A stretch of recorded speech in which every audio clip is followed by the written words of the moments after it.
All right, our next caller, Sriram, is calling us from Chennai. Sriram, hi, a very good morning to you. How can we help you today? Very good morning, and I'm returning to NDTV Profit question after 6 months. I've not been there. Thanks and nice to meet you all. We are so glad that you're back, Sriram. Oh, yeah, thanks so much. My question is, I have some shares of ICICI Bank and HDFC Bank, about 200 shares, which I bought some time back. Now I have some funds. Question is, which one should I invest, ICICI or HDFC Bank over a long-term strategy? Okay, got your question, Sriram. I'll take this up with Saurabh again. Saurabh, your view. Should he add more of ICICI Bank or HDFC Bank? I think out of the two, I like ICICI the most. I think the quarterly performance is great, quarter on quarter from the last so many quarters. In the case of HDFC Bank, yes, the growth is likely to resume after the merger, and there was a bit of lean period, but the stock has done quite good. Out of the two, my priority would be ICICI. Yeah, and out of the private banks as well, bear in mind that there was net interest margin compression for most of them, but ICICI Bank has seen the least. But do bear in mind, of course, that valuations also come into play. And okay, very quick question, Saurabh, since we're on the subject of private banks, Kotak Mahindra Bank taking a bit of a beating today. And price to book is what a lot of people look at. It's trading at what? Trailing 2.7 times now, maybe, or 2.8 times.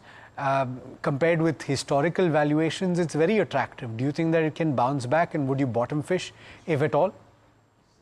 Alex, you are right. I think the valuation for most of the banks, if you take HDFC Bank or ICICI for that matter, they are trading lower than their long-term averages at which they were used to trading on.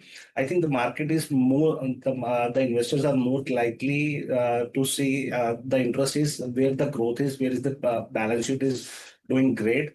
And how the growth profile is likely to pan out. In case of Kotak Bank, there was a good amount of disappointment because of the good compression in the net interest margin. And the bank has also highlighted about some kind of stress in segment, which is likely to continue in the next quarter also.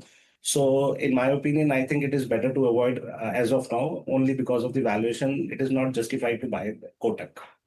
Okay. We've got our next question from Rajesh Maheshwari, who's writing us from Indore. His question is about Globus Spirits.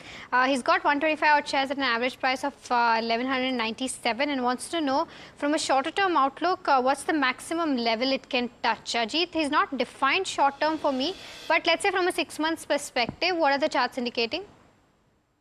So Mahima, it's almost V-shaped rebound, means from 950 to 1300 levels.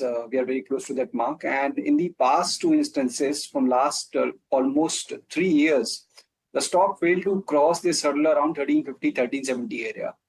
If the view is short term, I would definitely suggest to book at least partial profit around that zone, around 1340, 1350. And let this stock sustain above that mark for the next leg of the up move, which could help the stock to reclaim its record highs close to around 1700 mark. So as of now, he can stay put with a trading stop loss of let's say 1210, and around 1350 he can book at least partial profit.